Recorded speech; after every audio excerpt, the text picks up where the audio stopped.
Donc nous sommes à l'IEMA du Pays de Meaux, qui a été inauguré il y a 3 ans maintenant, et sur lequel nous avons toutes les formations, 5 pôles de formation avec 1000 apprentis, 1824 sur l'ensemble du département, puisque nous avons 3 centres de formation en Seine-et-Marne, enfin 3 établissements, l'IEMA de Saint-Germain-Laval, du Pays de Montreux, l'IEMA du Pays de Meaux et l'IEMA Melun-Val-de-Seine. Voilà.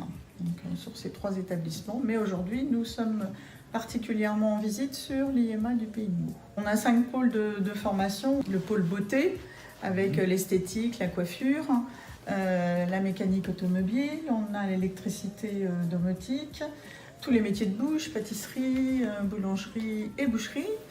Et puis le commerce. On a dans l'ensemble, quand vous allez faire la visite, toujours une boutique ou un showroom devant chaque atelier, de façon à ce que le jeune apprenti ait l'habitude d'avoir et le contact avec la clientèle et le travail en atelier. Nous avons aussi sur un autre établissement donc la floristerie, le toilettage animaux de compagnie, et la carrosserie et peinture automobile. Et l'hôtellerie. Ainsi que l'hôtellerie-restauration, bien sûr, tout à fait. La chambre de métier dans l'apprentissage en Seine-et-Marne, dans son rôle, mais c'est quelque chose d'historique. C'est historique. Voilà, l'apprentissage c'est dans nos gènes.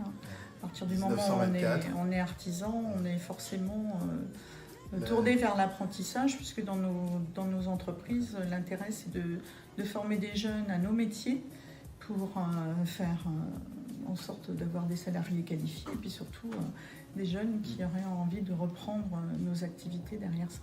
C'est toujours un turnover dans l'artisanat. Et si les chambres de métier ne s'occupent pas d'apprentissage, je me demande bien qui est-ce qui pourrait s'en occuper. Elles ont été créées pour ça, il faut savoir, en 1924, pour assurer la transmission des savoir-faire entre les générations, je cite le texte.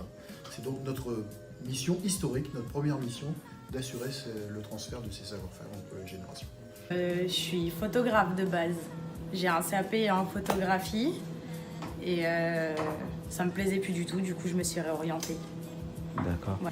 Pourquoi la boucherie? Parce que en gros j'ai fait plein de petits boulots qui se sont pas forcément bien passés. Et au final, en gros je voulais choisir une voie où je pourrais être mon propre patron plus tard.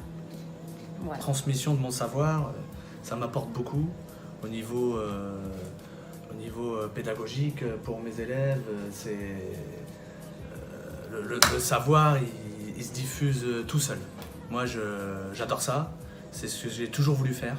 Pour les apprentis que nous recrutons dans nos établissements, il n'y a pas de critères de recrutement. Le seul critère de recrutement est la volonté d'apprendre un métier, d'avoir bien évidemment une entreprise d'accueil qui sera signataire du contrat de travail, du contrat d'apprentissage de cet apprenant. Et on est dans le cadre d'une politique de formation tout au long de la vie où nous accueillons donc des apprenants de 15 à 40 ans et plus pour découvrir l'ensemble de nos métiers et des compétences à acquérir sur ces métiers. Important à signaler, c'est que pour entrer en apprentissage, il n'y a pas de critères de sélection. C'est déjà une envie de faire un métier et après on s'occupe du reste.